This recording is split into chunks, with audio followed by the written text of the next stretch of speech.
जपाकुसुमसङ्काशं द्विभुजं पद्महस्तकं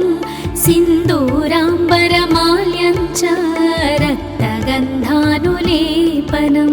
माणिक्यरत्नखचित सर्वाभरणभूषितं सप्ताश्वरथवाहन्तु मेरुं चैव प्रदक्षिणम् देवासुरवरैर्वन्द्यं गृणिभिः परिसेवितं ध्यायेत् पठेत् सुवर्णाभं सूर्यस्य कवचं मुदा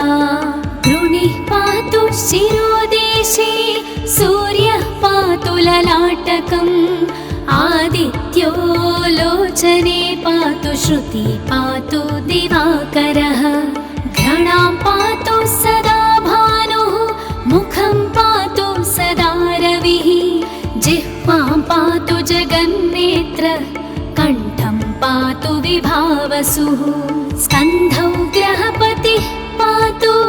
भुजौ पातु प्रभाकरः करावब्जकरः पातु हृदयं पातु नभोमणिः द्वादशात्मा कटिं पातु सविता पातु सक्तिनी ऊरू पातु सुरश्रेष्ठो जानुनी पातु भास्करः जङ्घे मे पातु मार्ताण्डो गुल्फौ पातु त्विषाम्पतिः पादौ दिनमणिः पातु पातु मित्रोऽखिलं वपुः आदित्यकवचं पुण्यमा भेद्यं वज्रसन्निभं सर्वरोगभयादिभ्यो मुच्यते नात्र संशयः संवत्सरमुपासित्वा साम्राज्यपदवीं लभेत् अशेषरोगाशान्त्यर्थं ध्यायेदादित्यमण्डलम् अनेकरत्नसंयुक्तं स्वर्णमाणिक्यभूषणं कल्पवृक्षसमाकीर्णं कदम्ब कुसुमप्रियं सिन्धूरवर्णाय सुमण्डलाय सुवर्णरत्नाभरणाय तुभ्यं पद्मादिनेत्रे च सुपङ्कजाय ब्रह्मेन्द्रनारायण शङ्कराय संरक्तचूर्णं ससुवर्णतोयं सकुङ्कुमाभं सकुशं सपुष्पं प्रदत्तमादाय च हेमपात्रे प्रशस्तनादं भगवन् प्रसीद इति श्री आदित्यकवचं सम्पूर्णम्।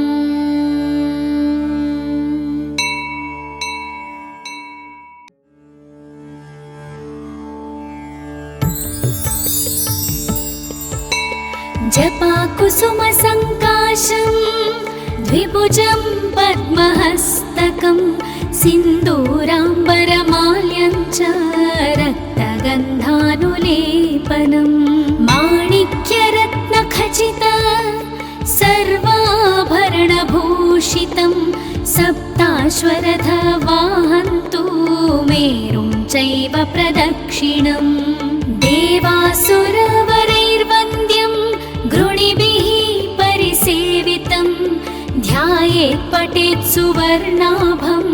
सूर्यस्य कवचं मुदा गृणिः पातु शिरोदेशे सूर्यः पातु ललाटकम् आदित्यो लोचने पातु श्रुति पातु दिवाकरः घ्राणां पातु सदा भानुः मुखं पातु सदा रविः जिह्वां पातु जगन्नेत्र कण्ठं पातु विभावसुः स्कन्धौ ग्रहपतिः पातु भुजौ पातु प्रभाकरः करावब्जकरः पातु हृदयं पातु नभोमणिः द्वादशात्मा कटिं पातु सविता पातु सक्तिनी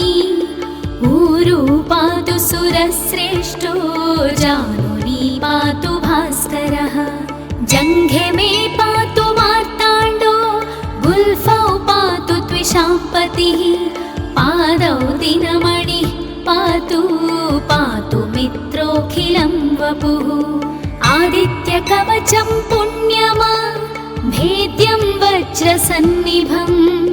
सर्वरोगभयादिभ्यो मुच्यते नात्र संशयः संवत्सरमुपासित्वा साम्राज्यपदवीं लभेत् अशेषरोगाशान्त्यर्थं ध्यायेदादित्यमण्डलम् अनेकरत्नसंयुक्तं स्वर्णमाणिक्यभूषणं कल्पवृक्षसमाकीर्णं कदम्बकुसुमप्रियं सिन्धूरवर्णाय सुमण्डलाय सुवर्णरत्नाभरणाय तुभ्यं पद्मादिनेत्रे च सुपङ्कजाय ब्रह्मेन्द्रनारायण शङ्कराय संरक्तचूर्णं ससुवर्णतोयं सकुङ्कुमाभं सकुशं सपुष्पं प्रदत्तमादाय च हेमपात्रे प्रशस्तनादं भगवन् प्रसीद इति श्री आदित्यकवचं सम्पूर्णम्।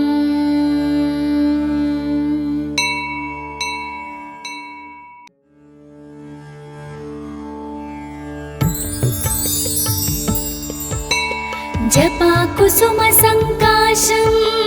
द्विभुजं पद्महस्तकं सिन्दूराम्बरमाल्यं च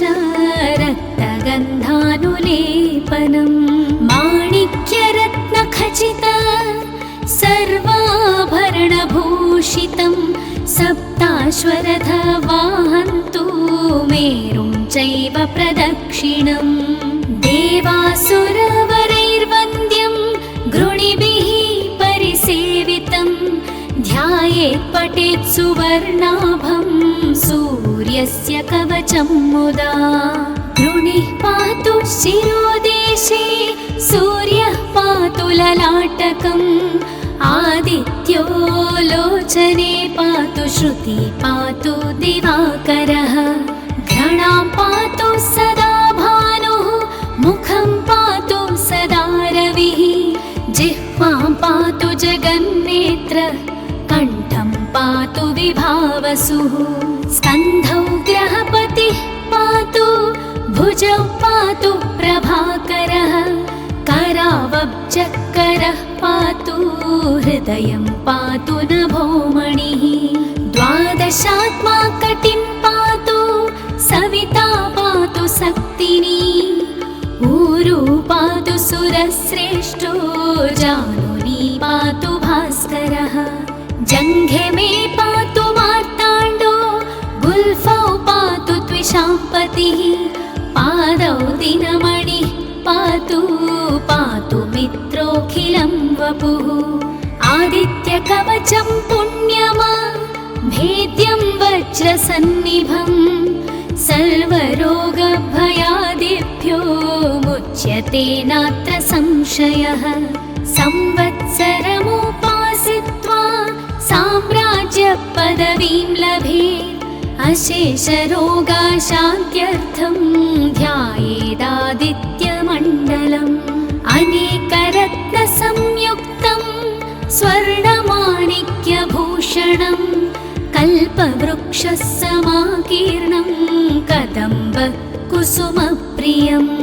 सिन्धूरवर्णाय सुमण्डलाय सुवर्णरत्नाभरणाय तुभ्यं पद्मादिनेत्रे च सुपङ्कजाय ब्रह्मेन्द्रनारायण शङ्कराय संरक्तचूर्णं ससुवर्णतोयं सकुङ्कुमाभं सकुशं सपुष्पं प्रदत्तमादाय च हेमपात्रे प्रशस्तनादं भगवन् प्रसीद इति श्री आदित्यकवचं सम्पूर्णम्।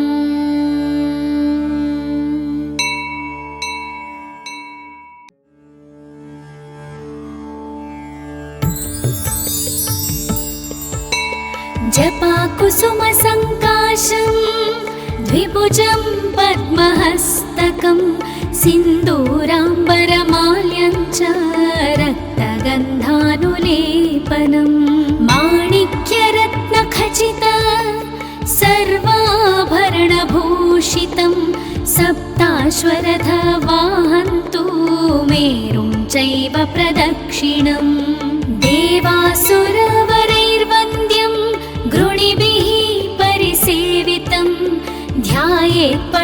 सुवर्णाभं सूर्यस्य कवचं मुदा गृणिः पातु शिरोदेशे सूर्यः पातु ललाटकम् आदित्यो लोचने पातु श्रुति पातु दिवाकरः घ्राणां पातु सदा भानुः मुखं पातु सदा रविः जिह्वां पातु जगन्नेत्र कण्ठं पातु विभावसुः स्कन्धौ ग्रहपतिः पातु भुजौ पातु प्रभाकरः करावब्जकरः पातु हृदयं पातु नभोमणिः द्वादशात्मा कटिं पातु सविता पातु सक्तिनी ऊरू पातु सुरश्रेष्ठो जानुनी पातु भास्करः जङ्घे मे पातु मार्ताण्डो गुल्फौ पातु त्विषाम्पतिः पादौ दिनमणिः पातु पातु मित्रोऽखिलं वपुः आदित्यकवचं पुण्यमा भेद्यं वज्रसन्निभं सर्वरोगभयादिभ्यो मुच्यते नात्र संशयः संवत्सरमुपासित्वा साम्राज्यपदवीं लभेत् अशेषरोगाशान्त्यर्थं ध्यायेदादित्यमण्डलम् अनेकरत्नसंयुक्तं स्वर्णमाणिक्यभूषणं कल्पवृक्षसमाकीर्णं कदम्ब कुसुमप्रियं सिन्धूरवर्णाय सुमण्डलाय सुवर्णरत्नाभरणाय तुभ्यं पद्मादिनेत्रे च सुपङ्कजाय ब्रह्मेन्द्रनारायण शङ्कराय संरक्तचूर्णं ससुवर्णतोयं सकुङ्कुमाभं सकुशं सपुष्पं प्रदत्तमादाय च हेमपात्रे प्रशस्तनादं भगवन् प्रसीद इति श्री आदित्यकवचं सम्पूर्णम्।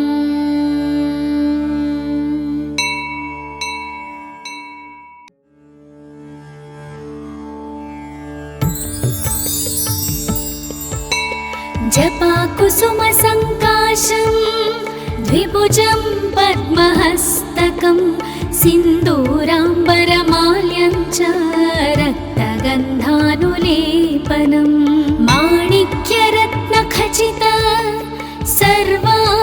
सर्वाभरणभूषितं सप्ताश्वरथवाहन्तु मेरुं चैव प्रदक्षिणम् देवासुरवरैर्वन्द्यं गृणिभिः परिसेवितं ध्यायेत् पठेत् सुवर्णाभं सूर्यस्य कवचं मुदा गृणिः पातु शिरोदेशे सूर्यः पातु ललाटकम् आदित्यो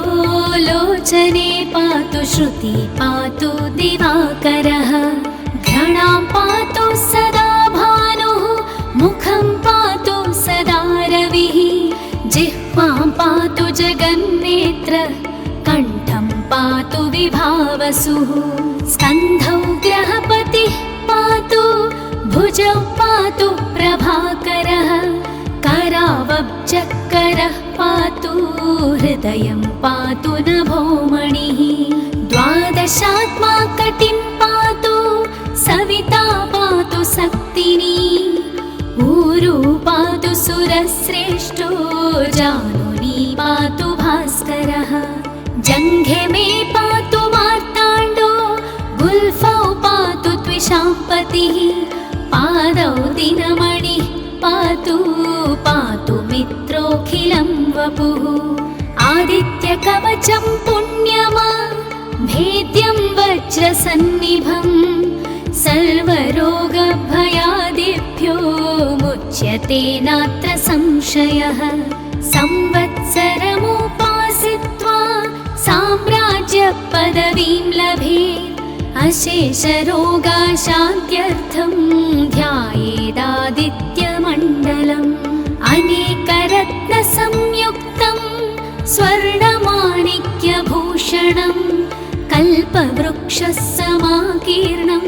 कदम्ब कुसुमप्रियं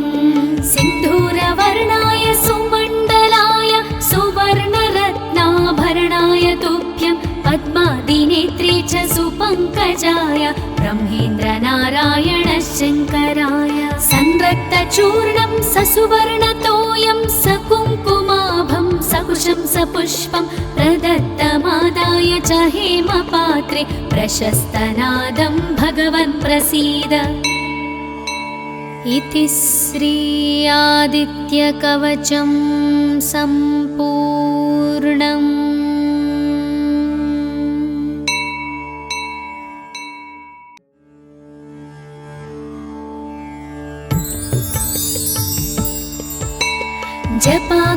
जपाकुसुमसङ्काशं द्विभुजं पद्महस्तकं सिन्दूराम्बरमाल्यं च रक्तगन्धानुलेपनं माणिक्यरत्नखचित